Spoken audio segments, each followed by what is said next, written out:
Thank you, Twinette. Are there any announcements to make this morning?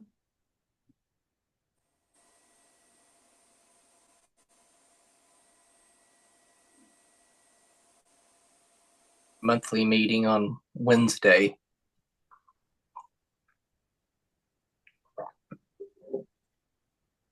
Today's the 15th.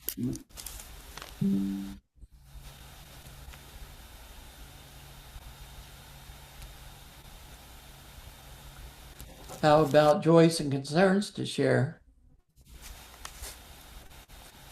I had a little doctor's visit this week, and all my levels after my thyroid operation are normal. So I'm very happy about that. And they're just going to monitor me for about 3 to 4 years and just make sure everything stays on course. Blessings.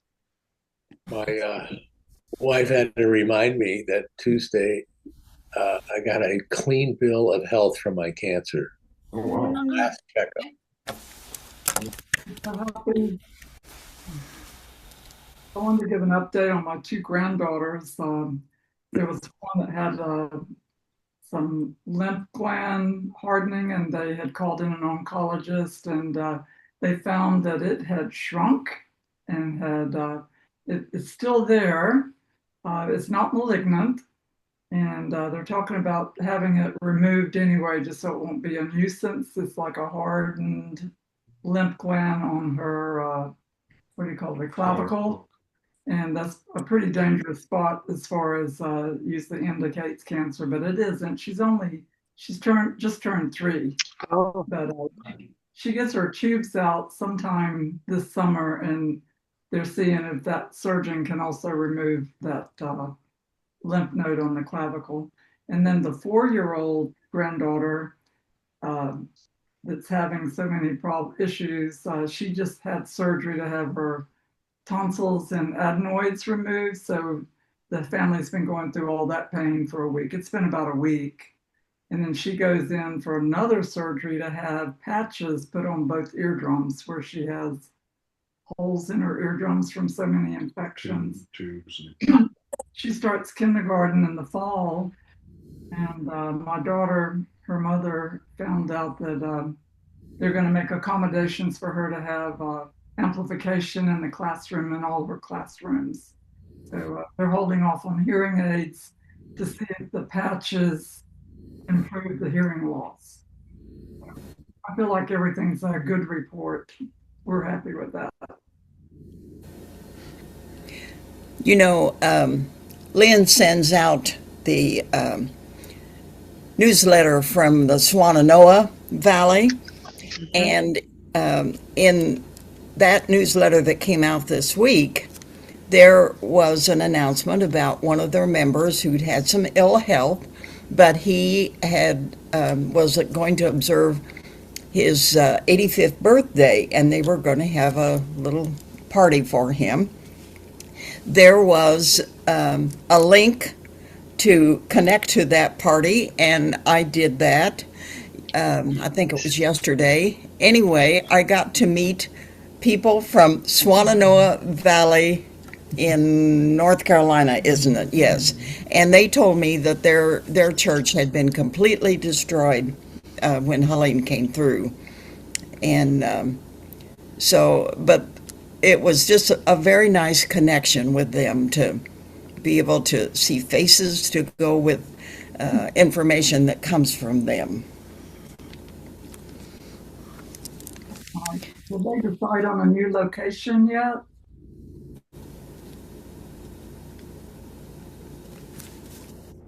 They talk about a new location for the church. They're still undecided about what their next steps are. She didn't say waiting on other funding to see what might happen, or whether they're going to have their church relocated into another building. It's very much undecided at the moment, so I'm not sure what's going to happen there. All right. hematologist last Tuesday, and unfortunately, I still have some blood clots left. Mm. So I'm still on Eliquis for the next 3 months. Mm. Well, on a happy note, Nancy and I'll be celebrating 55 years of marriage this coming Friday. Wow. Yay.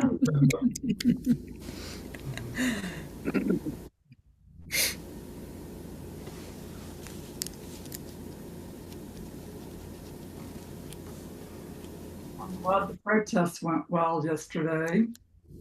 For the most part, there was no horrible, other than the Minnesota politicians that got killed. That's sad.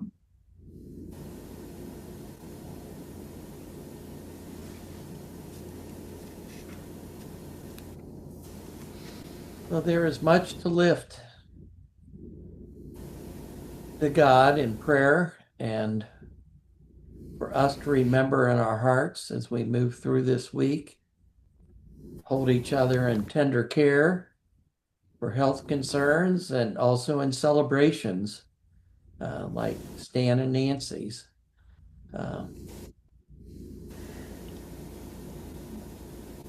Let's do that and center. And Norma is our worship leader this morning, and she will speak out of the silence as she feels led.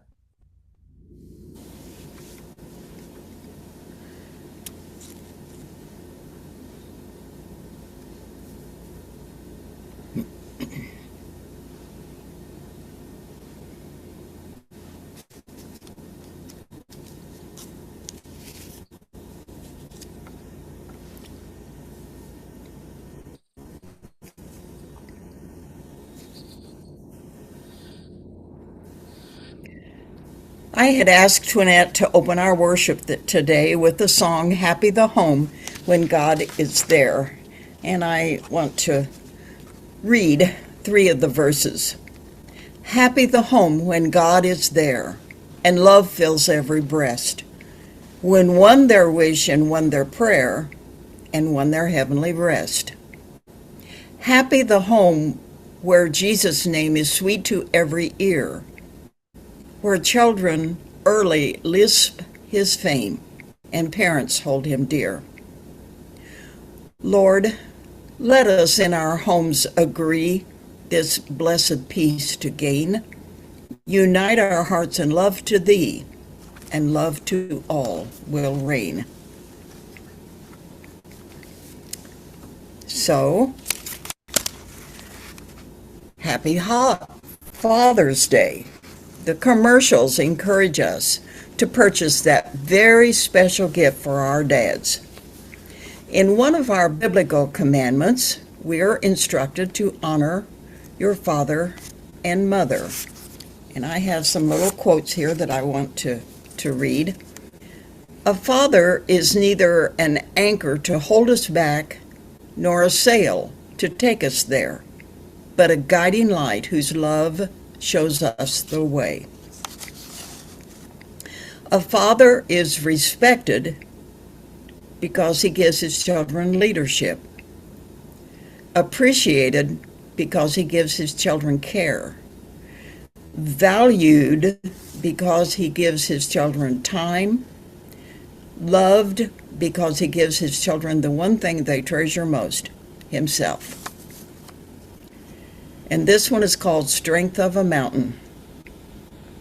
God took the strength of a mountain, the majesty of a tree, the warmth of a summer sun, the calm of a quiet sea, the generous soul of nature, the comforting arm of night, the wisdom of the ages, the power of the eagle's flight, the joy of a morning in spring, the faith of a mustard seed, the patience of eternity, the depth of a family need.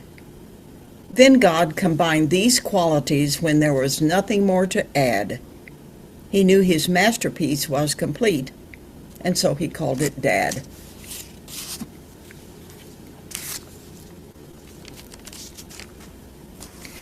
Well, this is our national observance of Father's Day, so I'm going to share some facts and thoughts about my father, Jesse Barnett. He was born on December 25th, 1905. Yes, Christmas Day. And he said, and I heard him say it several times, that he had never had a birthday party with Christmas Day for his birthday. He lived for 83 years.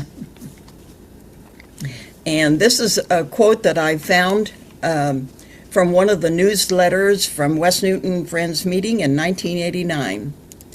With the death of Jesse Barnett, March 29, 1989, West Newton Friends lost another descendant of one of its founding families. Jesse had been a lifelong member of the meeting. His was a gentle spirit, dedicated to absolute honesty and the practice of Quaker simplicity of life. And that West Newton founding family member was my dad's great-great-great-grandmother, who came to the West Newton area in 1827. And I think it was called Easton at that time, and then the name was later changed to West Newton. To my sister and me, our parents were Mother and Papa. Papa was a farmer, and our family lived in a log house that was the first building in our area that was used for a home. My sister and I were born in that log house, which is now located close to one of our schools and is used for school classes to visit and for community projects. When I was about 5 years old, we moved to a larger family farm of 88 acres. This farm was a land grant to our family in 1831. In 2015, I had done all of the research to show that this property is still in our family. And then I went to the State House and had it officially declared a homestead farm. I still live there, and about 75 acres are still farmed. Thanks to Steve and the Mills Family Farm. We appreciate your efforts in that, and I don't have to go out and drive the tractor anymore. My father was very kind and was remembered with love by many of the children and youth who rode his school bus in the 27 years that he drove before his retirement in 1971. He was a very quiet person, definitely not a conversation starter. He sat totally quiet in our Quaker meetings and never spoke aloud in our meetings for worship. Because he did not jump into group conversations, people in our meeting, especially one or two of the men, made fun of him, kind of in a joking way. They made it appear that he was not smart enough to contribute to the chatter around us. Actually, he was incredibly intelligent. He really understood auto mechanics, and if, while he was farming, a hitch broke or wore out, he would improvise a replacement. When he was in West Newton High School, he told his parents that he wanted to go to Purdue and study auto mechanics. His mother said, "Absolutely not. Your father is a farmer, and you will be a farmer." His mother was not a person anyone argued with. So he went to Purdue, and he studied a farming course called animal husbandry. He was an excellent farmer who rotated the crops and rotated the pastures. This process is excellent for the crops, excellent for the land, excellent for the grass in the pastures, and healthy for the cows and horses. Papa was so good at planning ahead for the amount of hay to store for the winter feeding of the number of animals that we had. Each summer, I couldn't wait to go out to the hayfield, and I spent all of my daytime hours in the hayfield with him, or helping put the hay up in the huge loft at the top of our barn. Papa was extremely careful in promoting safety around farm equipment and the animals. He was very patient and an excellent teacher.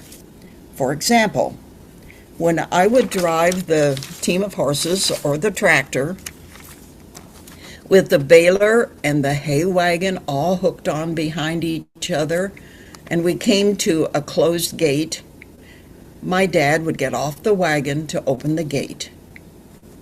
Instead of telling me how to drive through the opening, he would say, "Think about the space of the opening, and think about all of the equipment that is attached behind the tractor." Today, in our education, we would call this critical thinking that he was teaching me. By the way, I never hit a gate post. One more item about his work habits. Even though he never sang in church services, he always hummed little original tunes while he worked. Papa was specific in teaching my sister and me about right and wrong. We were taught never to envy or want something just because another person had an item or a type of clothes. During the years when my boys were young, my family lived across a big backyard from my parents. When my youngest son, Matthew, was 3 and 4 years old, each morning he would walk down to my parents' house to help my dad feed hay to the cows. At one period of time, my dad had hurt his shoulder and could not climb to the hayloft. I was not teaching at that time, so I went with Matthew. Papa gave me instructions, and he said to me, "Well, if you can't remember everything I've said to do, just ask Matthew, he knows." Then Matthew and I went to the barn loft. After putting hay bales down for the cows, we started back across the loft. I stepped down on a bale and started to go on, and Matthew said, "Stop. We have to sit here." So we sat, and I said, "Now what?" Matthew said, "Papa and I sit here, and he tells me stories about the animals that used to live in this barn." Isn't that cool? Papa was very careful with money and never spent frivolously on unnecessary items. He always, and I underline that, he always tithed to our West Newton Friends meeting. I will close my message with this. A few years ago, when one of my granddaughters, Ruth, was a teenager, she chose some words from Proverbs as her life motto, and I want to share them with you. This is chapter 3, verses 5 and 6. "Trust in the Lord with all your heart, and lean not on your own understanding. In all your ways acknowledge him, and he will make your paths straight."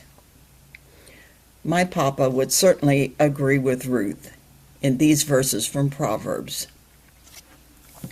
At the close of our worship this morning, I have asked Twinette to play "For the Beauty of the Earth." This is a perfect song for a farmer, and I want to read some verses. "For the beauty of the earth, for the glory of the skies, for the love which from our birth over and around us lies. Lord of all, to thee we raise this our hymn of grateful praise. For the joy of human love, brothers, sister, parent, child, friends on earth and friends above. For all gentle thoughts and mild, Lord of all, to thee we raise this our hymn of grateful praise. For each perfect gift of thine to our race so freely given, graces human and divine, flowers of earth and buds of heaven. Lord of all, to thee we raise this our hymn of grateful praise.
Thank you, Norma and Twinette, for your ministry offerings.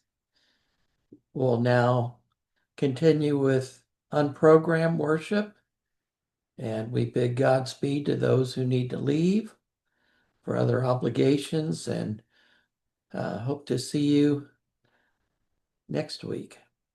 Blessings. Thank you, Norma. Thank you, Twinette. Thank you, Norma and Twinette.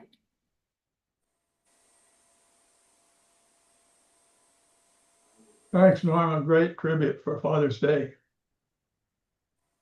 Yes. Happy Father's Day to everyone.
my father told me the story one time about his father, and he was had worked as a steam pipe fitter in Methuen, Massachusetts, and then he was a second generation Irish immigrant, and then he moved on to be a police officer in the same town, and it was stressful. He had witnessed the murder of a fellow officer who he was riding in the car with one night, and they never caught the person who shot that officer. So he had a lot of stress and never and regretted that day because he didn't remember the tag number of the person they pulled over. And I think he went up to the woods in New Hampshire a lot just to hunt and kind of de-stress from those days and being the Industrial Revolution time that it was. But my dad told a story about something that he witnessed in nature one time up there in Franconia, which is in the northern part of New Hampshire. He saw a fox, and the fox had a problem, and that it was in summertime, and that fox's problem was fleas. And he watched it over, instead of shooting it, over a period of about 30 or 40 minutes, literally go backwards into the cold and frigid waters of the Gale River. And it just kept creeping backwards and kept getting deeper and deeper in the water until it was up to its nose and ears. And it finally dunked itself and I guess flushed the fleas off into the river and got rid of some of the bugs and parasites that were on it. And I guess reflecting on what was spoken this morning and for the beauty of the earth, there are so many problems in our lives and in our world. And so often, computer in front of me here, we go for the quick fix, the instantaneous fast food solution to everything. And I think that the lesson in that from the I hear today is that sometimes it's a slow 30-minute dip or maybe longer in the case of some of the things that go on in our world. And it just, you have to be persistent with it and keep going into the river backwards, but eventually you can flush out the fleas and maybe that's the way things are with some of the problems that we face in our world.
If friends' hearts are clear, I think we'll close meeting for worship.